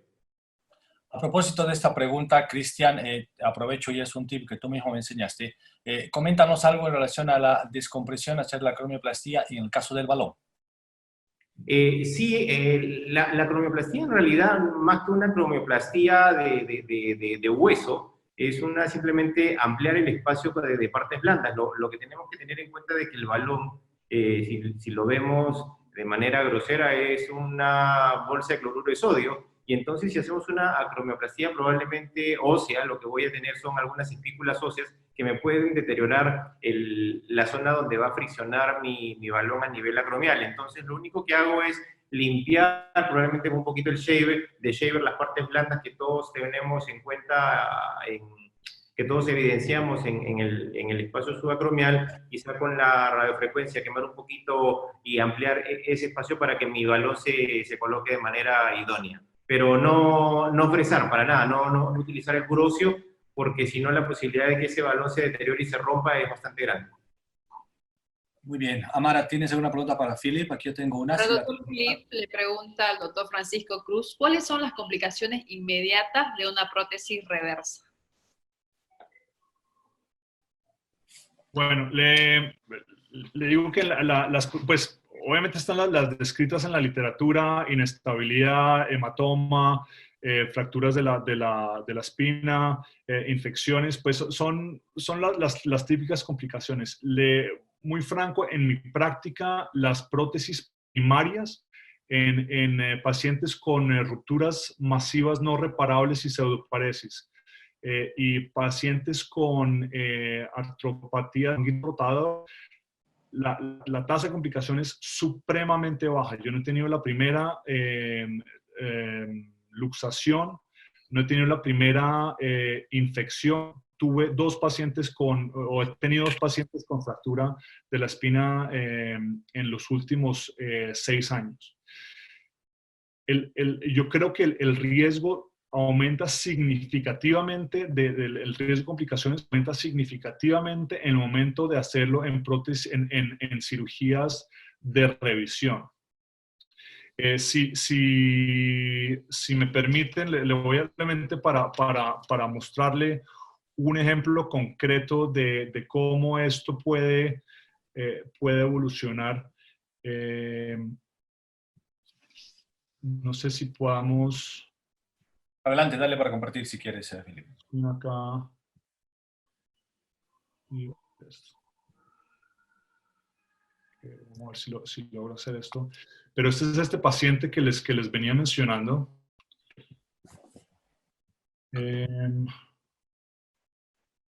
Y este fue el resultado. Es el paciente de la osificación heterotópica del manguito rotador con la prótesis, con la hemiartroplastia luxada hacia anterior. No sé si se acuerdan de la imagen. El hecho es que este fue el resultado, fue una cirugía supremamente complicada. Hay que entender que es un paciente de 37 años que tuvo una fractura bilateral, tiene un hombro izquierdo que es bastante disfuncional por una revisión infectada con una reversa en otra institución, y realmente viene con este hombro supremamente doloroso. Lastimosamente no es una anquilosis del hombro, porque la anquilosis del hombro pues simplemente está fusionado y pues uno le indica que viva con eso, así tenga pobre función. Pero en este caso había suficiente movimiento para que la prótesis siguiera siendo dolorosa. Entonces, por esa razón decidimos finalmente, a pesar de todas las situaciones, proceder con esta prótesis. Y es realmente la situación en donde los riesgos son supremamente altos de complicaciones. En cuanto a hematoma, como ustedes ven aquí, hay un DREN puesto. El DREN, es muy raro que hoy en día yo use un DREN. Si tengo alguna duda que el paciente siga con sangrado, que tenga algún nivel de riesgo de tener un hematoma intraoperatorio, les damos ácido tranexámico, y yo diría que de mis prótesis primarias un DREN termino poniendo tal vez en el 5% de los casos. Sin embargo, este paciente, como se pueden imaginar, por resección de todo este hueso heterotópico, pues tenía un sangrado significativo, le pusimos este drenaje. Tiene la bola más grande con el offset más grande que tiene este sistema, de tal manera de optimizar la estabilidad de este brazo. Como una prótesis del lado opuesto, también lograr planear la longitud de ese brazo es supremamente difícil. Estos tejidos blandos han estado acortados por mucho tiempo, de tal manera que uno tratar de hacer un alargamiento, entre comillas, agudo de ese deltoides, pues va a ser muy difícil. Al final, pues obtuvimos una prótesis que está estable, le pusimos este dren, el señor se fue para la casa, después vuelve con un hematoma gigantesco que requiere una reintervención para hacer un lavado. De eso progresa adecuadamente. Perdón, no tener esto listo, pero... Muy bien, Philip, vamos con, tenemos muchas preguntas. Ay, perdón. Aquí me aparece una pregunta muy interesante y está relacionado a nuestro país. Me dicen, ¿qué podemos hacer para evitar el notching cuando tenemos una glenoesfera más grande que la glena? Aquí en Bolivia tenemos solo un tamaño de glenoesfera, de tal forma que nos da la posibilidad de hacer pinzamiento. ¿Qué rápidamente, en 3 palabras, qué le sugieres a este cirujano, a Wilson Onishi? Por favor, Philip. ¿Eso sería una prótesis de Depuy o que sería una Gramont, me imagino? Es una Evolutis francesa, entiendo yo. Ok, pues no estoy familiarizado con eso, pero lo que yo recomendaría es poner lograr que la glenosfera protruya por la parte inferior de la glenoide, o sea, que protruya, como les decía, idealmente 3.5 milímetros. Pero yo resistiría la tentación de poner la glenosfera en todo el centro de la glenoide. La idea es ponerlo en el reborde inferior, de tal manera que la glenosfera que termina enganchando sobre el base plate esté protruyendo, y con eso uno evita, primero, inferioriza la glenoide, y segundo, uno evita que el reborde inferior de la bandeja haga pinzamiento contra la glenoides ósea. Gracias, Felipe. Para todos los panelistas. Aquí hay una pregunta de José Castro. Un paciente menor de 65 años, desgarro irreparable y ausencia completa de rotadores externos. Para ustedes, candidato a una reparación capsular superior, de repente plantear la posibilidad de una transferencia, prótesis por ahí. Philips, ¿qué opinas, Cristian? Luego tal vez Philips nos pueda hacer un comentario. ¿Otra vez puedes repetir el caso concreto? Sí, paciente menor de 65 años, desgarro irreparable y ausencia completa de rotadores externos. Para ustedes, candidato a una reparación capsular, de repente la plantea una posibilidad de una transferencia. Yo incluyo ahí a la pregunta la posibilidad de una reversa más transferencia tendinosa. A ver, menor de 65 años, probablemente mi alternativa de reparación de cápsula superior o de balón probablemente no sean de mis primeras opciones. Es un paciente joven, y si es un paciente menor de 65 años y activo, pues probablemente una transferencia tendinosa. En el caso que no haya una artrosis glenumeral, probablemente un trapecio inferior sea mi primera alternativa. Probablemente habría que evaluar algo más del entorno, pero hablando de pacientes jóvenes, probablemente las transferencias tendinosas hayan recobrado o hayan retomado vigencia a partir de todos los estudios y la proliferación de las técnicas que Bassem Al-Hassan en los últimos años nos han pregonado. ¿Qué opinas, Philip? Para mí el factor determinante es cuál es la elevación activa de este paciente. Si el paciente está pseudoparalítico o pseudoparético, yo no creo que... Ahora, hay cirujanos que dicen que con una transferencia tendinosa pueden revertir una pseudoparesis. Yo he hecho 5 transferencias tendinosas en pacientes con actividad, con elevación más allá de los 90 grados, y los resultados no son espectaculares. Entonces, un paciente con pseudoparesis, yo no me puedo imaginar que eso de pronto va a recuperar función adecuada de ese hombro.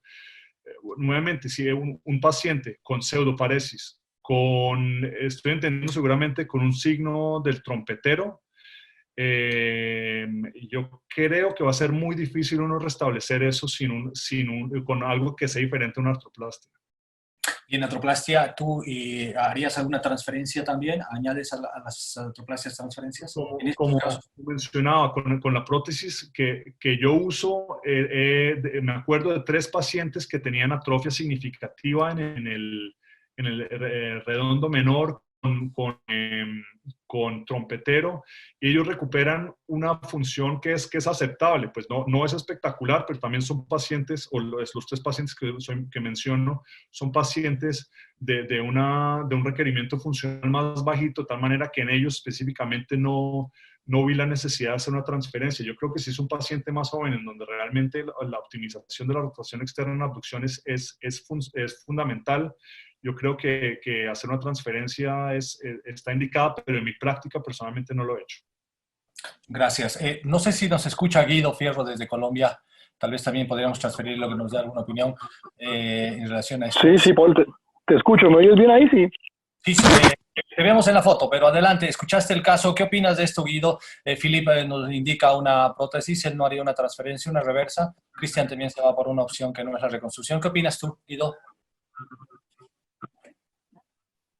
Sí, yo soy bastante de acuerdo con Philip, pues, y con lo que se ha dicho. Yo creo que cuando uno escucha solamente esa información, esa no es la vida real. Ese es un caso bastante, o sea, la información que tenemos es muy poquita con lo que realmente tenemos en la vida real. Uno primero conoce al paciente, sabe qué hace, sabe qué quiere, sabe qué tanto le duele, sabe qué tanta función tiene y qué tanta función va a querer tener, ¿sí? Y mira las demás comorbilidades. Con eso en mente, pues se toma la decisión. Yo creo que todas las opciones están abiertas con esa misma poca información. Yo creo que si es un paciente sedentario, obeso, que digamos tiene poca tolerancia a la rehabilitación y tiene 65 años, creo que una prótesis reversa sería el mejor candidato.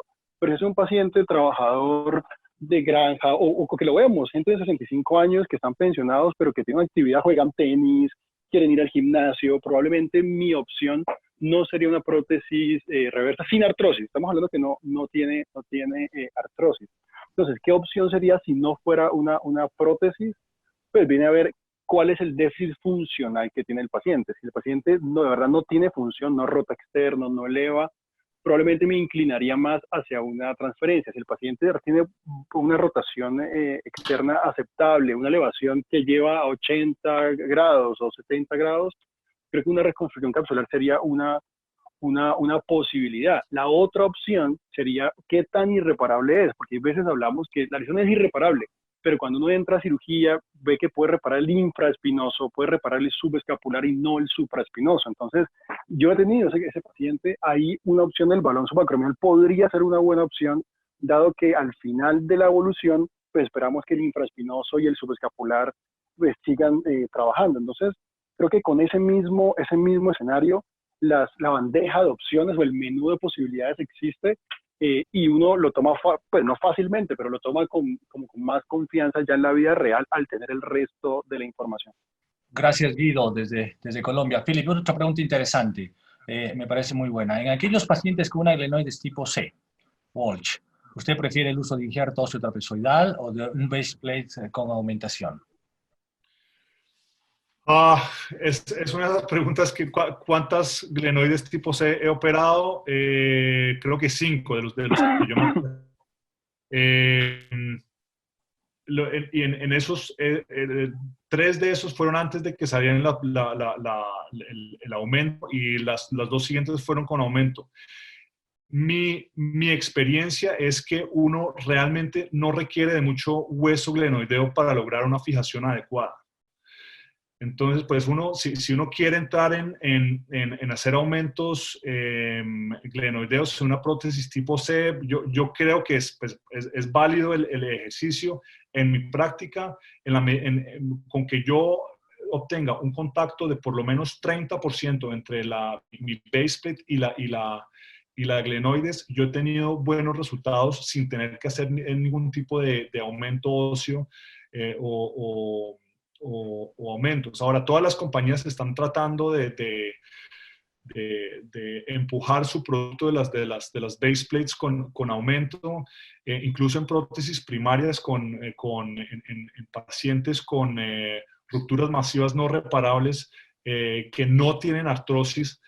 glenoidea simplemente para lograr un contacto del 100% entre entre el hueso y el base plate, y yo creo que eso es innecesario. Cada implante de esos vale $500 más que el estándar en mi práctica acá. Entonces, volviendo a la pregunta, yo creo que uno en la gran mayoría de los casos, con la fijación que uno tiene con base plate convencional, se puede lograr una fijación adecuada. Gracias, Philip. Para Cristian, ¿respetas el ligamento coracogomial cuando colocas un balón, Cristian? Sí, lo respondí por escrito.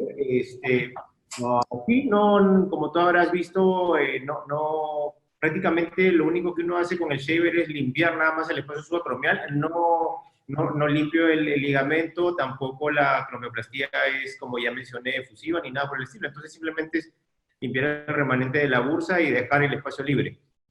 Muy bien, gracias, Cristian. Tal vez un par de preguntas más. Doctora Mara, ¿tiene alguna por ahí? Yo tengo una para acá, pero no sé si tiene usted una. Ok, sí. Nos pregunta alguien de Ecuador. Dice, ¿el término de irreparable puede ser acuñado antes de la cirugía por el examen físico y la valoración de estudios, o los panelistas recomiendan que únicamente durante la cirugía comprobar si es que no es factible realizar una reparación? Bueno, esa puedo responderla yo, si quieren, Cristian, no sé. El tema es que la irreparabilidad creo que es en quirófano. Definitivamente el término de reparabilidad es un concepto muy teórico. En las imágenes podemos ver que no es reparable, y entrando ya en quirófano, en pabellón, podemos ver que sí ese tendón podemos desplazarlo, hacer la liberación, y sí podemos tener un buen agarre. No sé qué opina Cristian, yo creo que es en quirófano. Philip. Sí, totalmente de acuerdo, en quirófano. A veces uno ve en las imágenes, en la resonancia o en la ecografía, unos tendones muy retraídos y uno dice, pues, realmente esto se va a poder reparar, se me va a quedar muy medializado. Y la verdad es que uno entra y probablemente encuentra que las posibilidades de reparación son factibles. Philip. Para mí la clasificación es hasta masivo, pero incluso yo he tenido situaciones donde tengo manguitos grandes que tienen significativa pérdida de la sustancia, digamos, de todo el supraespinoso, y no soy capaz de reducirlos simplemente porque han tenido una pérdida de sustancia mediolateral. Yo creo que lo más importante es uno, basándose en las imágenes, más o menos poder predecir en la experiencia que uno tiene si va a ser capaz de repararlo o no, y en base a eso poder tener la discusión con el paciente de cuáles van a ser las expectativas y qué es lo que vamos a tratar de hacer en la cirugía, que puede otra vez variar desde un debridamiento, una tenotomía, hasta una reconstrucción, lo que sea. Creo que es importante lo que tocas, hablar con el paciente. En nuestro caso, cuando tenemos ese tipo de imágenes y las características clínicas de un paciente en el que no se va a poder reparar el manguito, siempre entramos con ambas posibilidades. Nosotros utilizamos aloinjerto de Aquiles, empezamos con eso porque no teníamos aloinjerto dermal, y es con lo cual hacemos nuestras reparaciones capsulares. Entramos con las dos opciones, tenemos al aloinjerto listo para utilizarlo si es que no podemos completar la lesión, pero el paciente sabe. Creo que es algo importante lo que tú comentas. Una última pregunta tal vez para todo el panel. En caso de utilizar autoinjerto para la reconstrucción capsular superior, y esto va a propósito de tu tema, Cristian, ¿qué autoinjerto? No sé si tienes experiencia con autoinjerto, y si lo harías, ¿cuál utilizarías como Mijata de la fascia? ¿Qué opinas de esto? Probablemente mi opción sea fascia lata. Yo creo que es una alternativa viable. No sé cuánto de hernia le queda al lateral al paciente en el muslo. La alternativa de bíceps, que por ahí hay algunas publicaciones, inclusive Pablo Llenas pregona mucho el tema de cortar el bíceps y utilizarlo como parte de reconstrucción de cápsula superior. Yo creo que el bíceps es parte también mucho de nuestros pacientes del problema del dolor, y entonces el tener un bíceps que lo voy a estar tensionando desde su zona de inserción, pues probablemente no sea una buena alternativa. No tengo experiencia, pero desde el punto de vista teórico considero que probablemente no sea una alternativa válida el utilizar el bíceps como un autoinjerto al momento de colocar o hacer una reconstrucción de cápsula superior. Probablemente fascia lata sea mi alternativa, pero no tengo experiencia. Lo único que utilizo es un Allopatch, como ya mencioné. Muy bien, nosotros hemos utilizado en nuestros primeros casos para cápsula la fascia. Y sí, es muy buen injerto, pero es muy doloroso en el postoperatorio. Creo que es la única consideración que tenemos que hacer. Philip, ¿alguna otra opinión? ¿Tienes experiencia con fascia lata? No, ninguna. Ok, muy bien. ¿Alguna última pregunta? Guido, tal vez tienes alguna opinión en relación a la fascia lata o a otro autoinjerto. ¿Está ahí también Víctor? Sí, digamos, yo creo que cuando uno se decide, y eso, pues yo no tengo mucha experiencia, pues tanta como para poder hablar de una opción y de la otra al mismo tiempo, pero cuando uno revisa la evidencia, creo que de verdad hay que, como decía Cristian, mirar con lupa la evidencia que hay de estos parches dérmicos. Creo que la presión de la industria y la presión que hay comercial detrás de estos parches es tan grande como para hacernos dudar, y creo que los resultados no han sido los que se esperaban. Creo que hay algo más allá del simple reconstrucción capsular con un parche de ese grosor. Creo que si uno se decide a hacer una reconstrucción capsular con la evidencia que tenemos actualmente, lo que deberíamos utilizar es fascia lata o Aquiles de banco de hueso. Pero creo que con la evidencia de hoy es bastante difícil uno poderse sostener en un podio, digamos, una discusión comparando la fascia lata y el Aquiles versus estos parches dérmicos. Es bien complejo defenderlo desde el punto de vista de la evidencia. Sí, lamentablemente no hay muchas publicaciones en relación a tendón de Aquiles, por ejemplo. Pero el doctor... no te entiendo. ¿Cómo se llama? Nos hace una descripción de un artículo muy importante en el que hace Burkhardt, en el que hace un estudio anatomopatológico de un paciente al cual hizo reconstrucción capsular superior con aloinjerto dermal, y luego, porque necesitó poner una prótesis reversa, y luego hace un estudio histológico y encuentra que a los 7-8 meses prácticamente ese aloinjerto está integrado. Realmente creo que da para discutir ese tema. Una última pregunta, doctora Gantier. Para el doctor Lozana. En caso de no tener su escapular, ¿en qué técnica piensa? Y para el doctor Philip, ¿a qué edad y cuál nivel de actividad ya deja de pensar en hacer una reconstrucción de la cápsula superior y va directamente a una prótesis reversa? Amara, sobre la pregunta, en caso de no tener su escapular, ¿en qué caso? ¿Simplemente una deficiencia de su escapular aislada? Sí. ¿Qué técnica decide utilizar? Para reconstrucción. Y si es un paciente joven, probablemente una transferencia pectoralmente relativamente sencilla de hacer y muy bien. Gracias. Philip, la pregunta... Sí, para mí ¿Algún límite de edad? Creo que amplió la pregunta. Y esto es importante, porque antes las reversas estaban para lesiones masivas y esta indicación se ha ampliado y mucho. Ya no hay que tenerle miedo a utilizarla en pacientes jóvenes. ¿Qué opinas de esto? ¿Nos puedes dar rápidamente un pantallazo en las nuevas indicaciones de una prótesis? 5 años es como dicen acá, el hard stop. Nadie va a recibir una reconstrucción de cápsula superior más allá de los 65 años. Sí, esa es la respuesta para mí. Había otra pregunta acá, una mujer de 85 años con un desgarro masivo JAMA 2. Cualquier persona con un desgarro masivo más allá de los 70 años, en mi práctica, a menos que sea el caso exótico de una persona que aparenta ser de 55 subactiva, una persona así recibe una prótesis reversa. Muchas gracias. Creo que hemos cumplido el tiempo. De hecho, nos hemos pasado. Les agradezco mucho, Philip. Realmente magistral tu charla. Cristian, tu experiencia fenomenal en el tema de cápsula. No sé si quieren despedirse con esto, Guido, rápidamente en 2-3 palabras. Está ahí también por ahí Víctor y terminamos la sesión. No, de verdad, muchas gracias a los panelistas de nuevo, y pues se alargó como dices, Paul, pero fue bastante provechoso para todos. Muchas gracias por la invitación. Gracias. Gracias, Philip. Gracias por compartir tus conocimientos. Cristian. Gracias. Nos despedimos. Bueno, gracias. Víctor, ¿estás ahí, Víctor? Unas últimas palabras, querido amigo. Hasta luego. Estás en la playa. Chao. Estás en la playa. Ok, bien. Un abrazo. Gracias a todos. Buenas tardes. Bueno, adiós.